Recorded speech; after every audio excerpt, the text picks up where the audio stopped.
Yo, what's up guys? My name is B-Boy LND and welcome back to Respeto, Kagulong. And today's vlog, magpapalit po tayo ng hulihang gulong ng isang Yamaha Mio i125. Let's get started!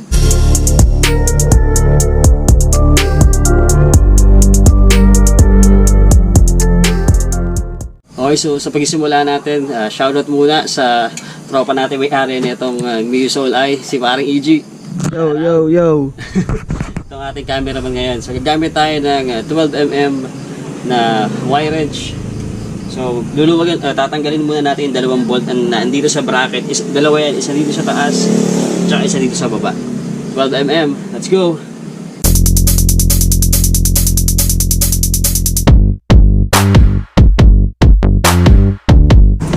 Okay.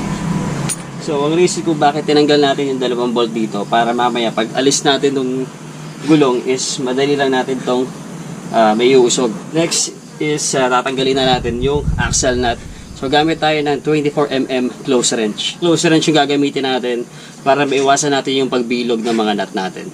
Let's do this. Okay. Medyo mahigpit.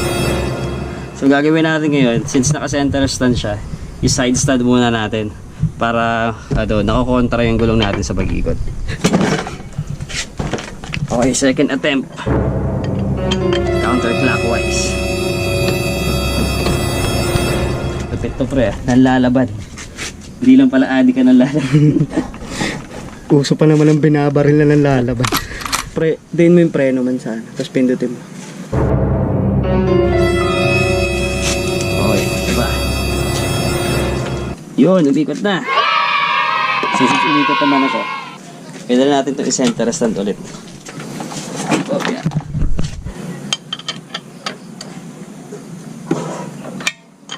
Okay. Ako agad natin. So ganito lang naman to kasimple. So ang reason kung bakit magpapalit tayo ng gulong is nabutasan po ang ating kagulong. Kaya natanggalan po natin ang nut at saka itong hindi ko lang kung bearing o washer ang tawag dito. Ang kapal ng washer no. So yan, hatakin lang natin. Bigay mo na. Teka, nakatry na pala. Okay, hatak. Patience lang ba? Patience. Ayan na, malabas na. Uy. Pero sinasabi ko kanina na kaya natin tinanggal yung dalawang bolt dito para mahatak natin. Medyo hindi naman na siya mainit. Okay.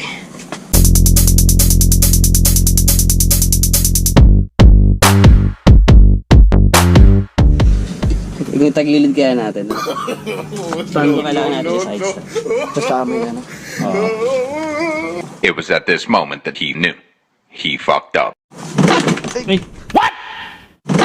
Hey! Hey!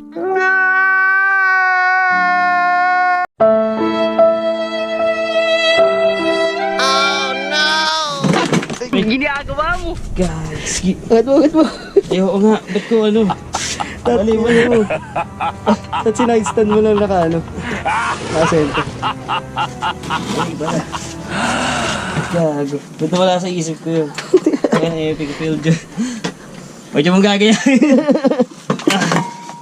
Ano? Bigat. Stop it. Get some help. Babaan mo na to. 2,000 years later. Okay, ito na pre.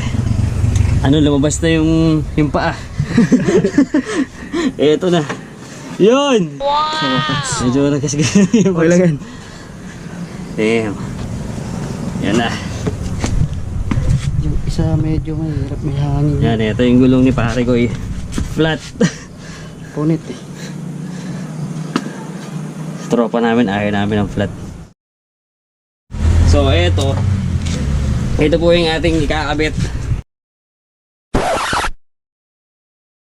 Papalitan po natin ng Pirelli tires ang Mio i125 ni pare ko. Medyo manipis lang yung kakabit natin, 90 by 80 lang. Pero pati mas malapad yung mags ko kaysa dito. yun nga ano. Pero pansamantala lang po to. So ikabit na rin natin. So kung paano natin kinalas, yun lang din natin ikakabit. So sana mas madaling ibalik.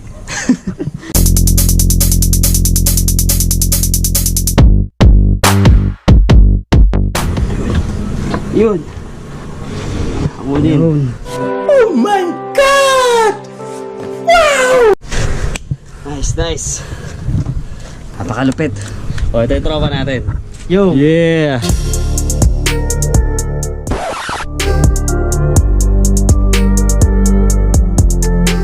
What's up? Nakakapagod pala to. Akala ko simple lang. Shoot natin. Kaya na natin itong i-shoot. Kadali. Wala natin isagad. Okay. Sumagad na. Preno naman natin. Yung mga unang labas. Ayun natin itong washer. Ng mga bearing. Ang mga bearing na nasa labas. Ito yung nut. So kung nga lang siyang simpleng gawin, parang hirap niyang gawin pa mag-isa ka, lalo na pag medyo tusyong. O yun, yung gagawin yung ginawa namin. Ay. So yun lang ka. Clockwise na tayo dito. Kung meron kayong ranchet, mas maganda, mas madali buhay. So make sure lang na mahigpit. Mamaya biglang kumalas to habang nagmamaneho. Okay, higpit na siya, no? Okay, so all good na tayo dito. So balik na tayo dito sa tinanggal natin kanina. Alin yung lost thread dito, pre, yung taas? Ayan yung may kailangan ng teflon. Tingnan natin kung meron tayong teflon tape dito. Baka nasa loob. Tingnan muna natin. Baka nasa loob yung teflon tape. I'll get back to you. 2 hours later. Okay, nagbabalik. Galing pa po ako ng St. Avenue, Caloocan para bumili lang ng teflon tape. Ito na. Lagyan natin ng teflon tape tong bolt ni pare ko. So ito yung sa taas. So since iikot natin siya pa ganun, dapat paglagyan natin pa kontra. Sa akin rugby nilalagay ko, kaso naubos ko na ata. Nung nagutom ako isang gabi, ginamit ko na ata Nagamit ako na kasi ng yung isang nut na ano ba tawag to? Yung malalim ang talim. Deep nut. Okay, Basta yun na yun. salapak na natin kung ano man yung sinasabi ni pare ko. Siya lang nakakaalam. So yun, kumakapit. Siguro advisable kung gagawin nyo to, mas maganda meron kayong katulong. Kahit hindi marunong gumawa, basta Tagahawak. tigahawak. Special participation, kumbaga. Okay, all good, pre. All good. Ano masasabi mo sa pinagagawa natin? Maraming salamat sa tropa natin si Billy. Yeah, Especially boy. gabi. Nasaan? Kahit Time check. oras 9:05. Oy, 9:05. Yan, bumisita lang siya dito sa ating kubo. Kailangan kasi gagamitin bukas ng umaga. Yeah, for emergency purposes. Okay, so bago po natin tapusin ang ating vlog, gusto ko lang i-shoutout ang mga kagulong natin na nag-comment.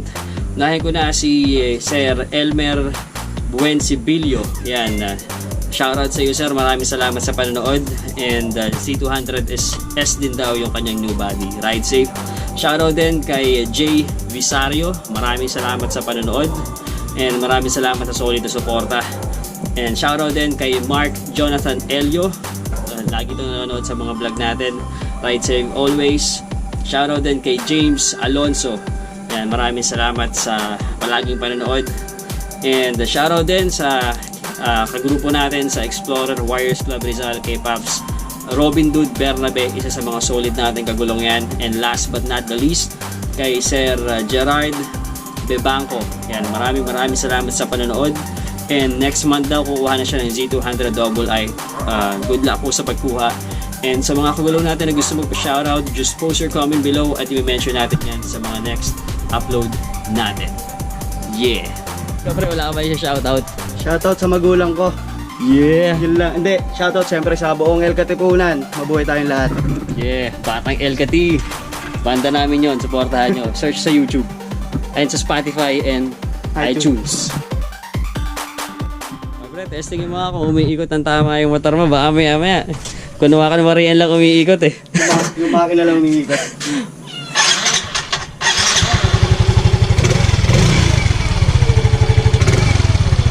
Yun.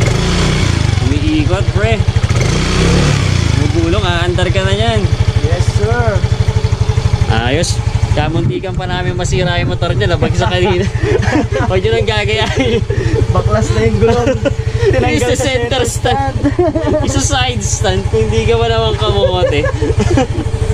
So ayun, siguro dito na rin namin tatapusin ang ating vlog. And kung umabot kayo sa point na to, maraming salamat sa panonood.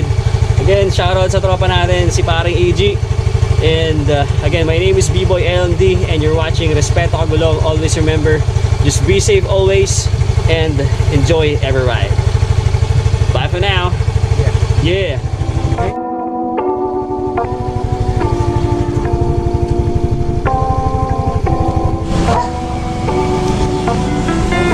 Bye bye, maraming salamat. Next time ulit. Yeah, ingat. Thank you.